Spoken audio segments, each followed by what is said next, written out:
vamos a desarrollar en esta oportunidad,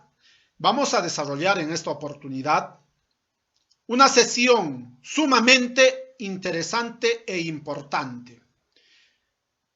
Método de resolución de sinónimos y antónimos.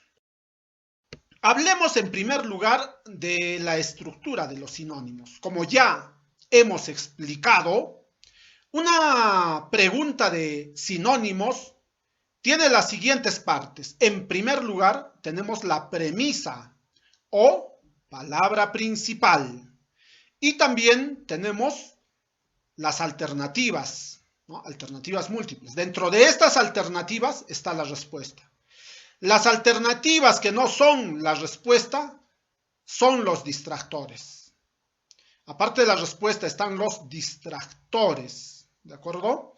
Muy bien. Entonces, la premisa o palabra principal, podríamos decir, es la palabra que nos están solicitando compararla semánticamente con la respuesta, desde el punto de vista sinonímico. ¿De acuerdo? Por ejemplo, tenemos aquí la premisa orate. En la premisa orate tenemos varios distractores. Naturalmente que orate significa loco, porque loco es un estado de pensamiento, de razón, un tanto distorsionado, diferente al común denominador de todas las personas. Orador hace alusión a otro significado. Un orador es una persona que utiliza adecuadamente la palabra frente a un auditorio. Lúcido es una persona que tiene clara visión de lo que dice, ¿no? Oración no tiene nada que ver con orate. Oración es un enunciado estudiado desde el punto de vista gramatical. Lo mismo sucede con auge. En auge tenemos varios distractores y solamente una respuesta. Decadencia no puede ser. Decadencia podría ser su antónimo, porque decadencia significa caída, ¿no? Caída social, política, ¿verdad? Esplendor, claro, puede ser, es un brillo, es un auge, pues, ¿no? Festín, el festín tiene relación con una fiesta, pero un festín se dirige más a que esa fiesta tiene intereses, ¿no?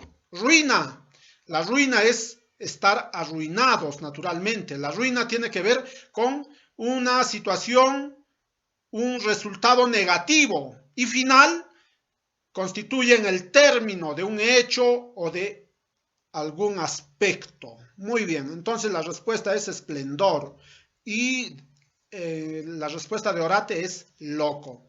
Tenemos que identificar en primer lugar, jóvenes, para nosotros resolver adecuadamente una pregunta de sinónimos, debemos identificar su estructura. La estructura de los antónimos es similar a la de los sinónimos. Por ejemplo, tenemos aquí la premisa o palabra principal, lacónico, y podemos observar que existen alternativas múltiples, 4 distractores y una respuesta. La palabra lacónico tiene 2 acepciones, puede definirse en el sentido de breve o bien triste. Si sería breve, entonces su antónimo podría ser detallado, y si sería triste, sus antónimos podrían ser elocuente y locuaz. No obstante, cuando veamos muchos antónimos parciales, debemos irnos por el que más oposición tenga, y en este caso la respuesta es locuaz. Y también debemos considerar que muchas palabras tienen un antónimo parcial y un antónimo total, absoluto, ¿no? En estas situaciones, la respuesta correcta siempre será el antónimo absoluto, como podemos ver en los ejemplos. Hablemos ahora sí sobre el método de resolución de sinónimos y antónimos. Bueno, no hay una regla maestra podríamos decir, un secreto, sino más bien existen algunas pautas. En primer lugar, debemos determinar con sumo cuidado y precisión el significado de la premisa y la categoría gramatical. Cuando nosotros indicamos que debemos determinar el significado de la premisa o palabra principal que nos están solicitando, tenemos que inferir, deducir una posible significación o conceptualización. Y cuando hablamos de la categoría gramatical estamos hablando de la identificación del sustantivo, verbo, preposición, conjunción, adjetivo, adverbio, etc. En segundo lugar, debemos idear inmediatamente 2 o 3 palabras de significado parecido u opuesto. Parecido para sinónimos y opuesto para antónimos. En tercer lugar, debemos elegir entre las opciones planteadas aquella palabra cuyo significado sea el más semejante u opuesto a la premisa o palabra principal. Aquí ya debemos ingresar a los predios de las alternativas, para que de esta manera nosotros podamos deducir, inferir y discriminar las alternativas que no son las adecuadas y acertar en la que sí es adecuada. Existe otro secreto que ya más adelante lo vamos a ver, pero debo indicar lo siguiente. El máximo secreto es que simplemente leamos. Si los estudiantes, los profesionales leyésemos constantemente, olvídense, nuestro acervo lexical, nuestro bagaje cultural sería amplio, por lo tanto, sería más fácil identificar sinónimos y antónimos.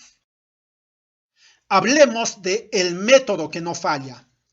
Uno de los métodos más eficaces es que con el término propuesto plantees una oración o enunciado con el propósito de que éste sea analizado y comparado con las alternativas propuestas. Sí, tal como lo escuchas, es interesante que cuando no logres definir el término que te están proponiendo como premisa, plantees una oración, crees una oración o enunciado o proposición para que de esta manera puedas inferir o deducir o relacionar con tus experiencias personales o académicas la posible definición del término que te piden. Así que, si no puedes definir adecuadamente una premisa, plantea una oración utilizando esa misma palabra. Ahora sí, hablemos de los ejercicios para identificar el significado y plantear las oraciones. Tenemos aquí 6 palabras. Las que están de color verde son sinónimos y los términos que están en celeste son antónimos. Lo que debemos hacer en primer lugar es deducir el significado posible desde nuestra experiencia. Y en segundo lugar, debemos plantear oraciones. Tenemos ya aquí nosotros las posibilidades de oraciones, enunciados o proposiciones. Aptitud. La oración sería, tiene aptitud para el arte. Consolaz. Un momento de solaz, solicito, señor magistrado. Proeza. La proeza de Miguel Grau es admirable. Sojuzgar. Al sojuzgar al pueblo, origina la revolución.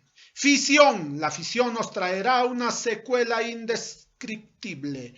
Postrero. El postrero adiós del amigo. Habiendo leído y planteado y organizado nuestras oraciones o enunciados, yo creo que estamos en la capacidad de resolver ejercicios. Los ejercicios que vemos a continuación son la consecuencia de lo que ya hemos trabajado en las anteriores diapositivas o PPTs, presentaciones de PowerPoint. Entonces, tenemos la palabra el vocablo, la premisa aptitud. La respuesta, en este caso ustedes ya la saben, en solaz lo mismo, en proeza también, en sojuzgar es un antónimo, en la palabra afición tenemos que obtener un antónimo y en postrero también. En aptitud, insuficiencia, no podría ser porque estamos buscando un sinónimo. Aptitud significa potencialidad, podría ser también competencia, ¿no? Uno tiene la aptitud o es competente en algo. Capacidad, claro que sí, la aptitud es capacidad, pero veamos si hay otro sinónimo que se acerque más. Empeño, empeño no, aliento tampoco, avidez menos. Solaz, solaz significa diversión, un momento de diversión. Entonces, alegría podría ser relativamente hablando, pero hay otro término que se acerca más. Esparcimiento. Esparcimiento. Nosotros necesitamos un momento de esparcimiento. Labor no es. Modorra tampoco. Sueño tampoco. La respuesta viene a ser esparcimiento.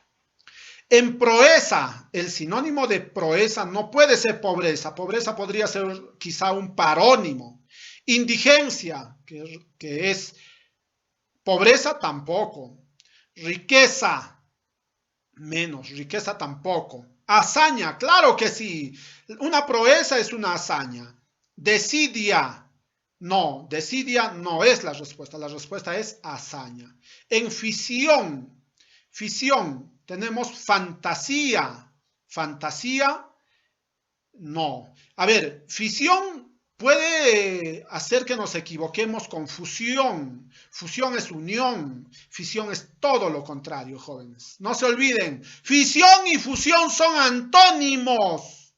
Fusión es unión. ¿De acuerdo? Muy bien. Pero una unión, podríamos decir, una yuxtaposición de elementos químicos. ¿Sí? Fusión. Fisión es su antónimo. Entonces, fantasía no puede ser. Fusión tampoco. Dijimos que era su antónimo. Claro que sí, pero fusión es un término relativo en relación a fisión. Vamos a ver, porque hay dos palabras, fusión y división, ¿no? Escisión, no, es un término más relativo. División, claro que sí, división, jóvenes. ¿Y por qué no fusión, profesor? Si nos está diciendo que fisión es división y fusión es su antónimo. Es que es un antónimo relativo, jóvenes. Tenemos que ir, si es que una pregunta, existen dos respuestas similares, que son antónimas, tenemos que ir por la respuesta absoluta, por el antónimo absoluto, jóvenes. ¿De acuerdo? Y si no hay absoluto, por el que más se acerque. Sojuzgar, la palabra sojuzgar. Pasemos a la premisa sojuzgar. Sojuzgar, ¿se sojuzga a los pueblos? Claro que sí. ¿Se provoca revoluciones, reyertas? Claro que sí. Entonces, sojuzgar significa oprimir, pues, jóvenes, ¿no? Oprimir. Arrojar no puede ser, liberar tampoco. Asesinar tampoco, encandilar menos. Postrero significa después, ¿no? Después de que algo ya sucedió. Entonces, si se recuerda el postrero día del amigo, estamos diciendo que se le está recordando póstumamente. La respuesta es póstumo, ¿de acuerdo? Final no puede ser, porque postrero vendría a ser después del final. Es decir, después de la muerte del amigo. La muerte vendría a ser el final. Pero después de la final es postrero o póstumo. Triste, no. Primero tampoco, antiguo menos. Jóvenes, eso he querido compartir con ustedes en esta oportunidad.